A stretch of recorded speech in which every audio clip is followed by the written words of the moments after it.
Public কেউ বোঝে না, সবাই মুখ করে। একটা দোকানের সামনে গিয়ে হয়তো একটু দাঁড়ালাম, প্যাসেঞ্জার হয়তো ওখান থেকে বুক করেছে, দোকানদার ওখান থেকে কুকুরের মতন তাড়াবে, হ্যাঁ সরো সরো সরো, সামনে দোকান ছাড়ো।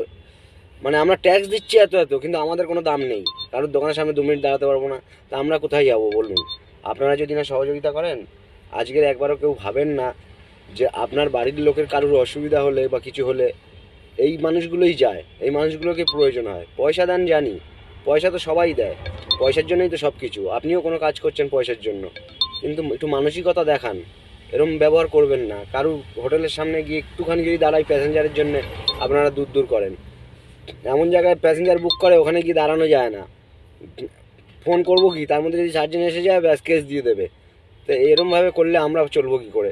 ধোঁয়া পরীক্ষার জন্য মেশিন এমন এমন জায়গায় বসানো যে সেখানে এক্সেলেটার মারতেই হবে, ব্রিজে ওঠার মুখে, বেলঘড়িয়া এক্সপ্রেসের ওখানে আছে। এদিকে পলিউশন পেপার সার্টিফিকেটও আপনারা দিচ্ছেন, এদিকে কিন্তু ওখানে কেউ এক্সেলেটার মারতে পারছে না। যে এক্সেলেটার মারলেই জানে 10,000 টাকার কেস।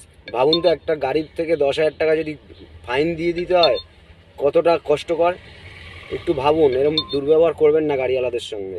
গাড়িওয়ালা এই ড্রাইভারগুলোর জন্য কিন্তু সব পুরো শহর চলছে, আমরা সবাই বেঁচে আছি।